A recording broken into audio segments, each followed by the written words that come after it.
बातमी महायुतीच्या कोटातून। क्रीडा आणि युवक कल्याण मंत्री माणिकराव कोकाटे यांनी महायुतीवरून मिश्किल भाष्य केलेलं आहे। निवडणुका लागल्या आहेत, उद्या आम्ही कोण कोणाकडे असू सांगता येत नसल्याचं ते म्हणाले। नंदुरबारच्या तोरणमाळ इथे हरियाली ट्रस्टच्या वतीने पालावरची दिवाळी साजरी करण्यात आली आणि याच कार्यक्रमात ते बोलत होते। यावेळी भाजप आमदार डॉक्टर विजयकुमार गावित, भाजपचे दुसरे आमदार राजेश पाडवी हेही उपस्थित होते। नव्हतं कालच निवडणुका सुरू झाल्या, आता आमची आज एका व्यासपीठावर उद्या माहित नाही आमचं काय होतं।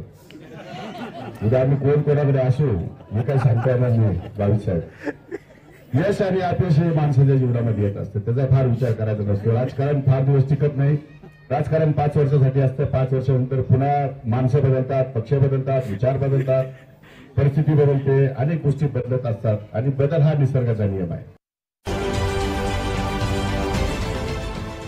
देश विदेशातील प्रत्येक घडामोडींचे लाईव्ह अपडेट मिळवण्यासाठी आता साम टीव्हीच्या सर्व सोशल मीडिया प्लॅटफॉर्मला लाईक, फॉलो आणि सबस्क्राईब करा।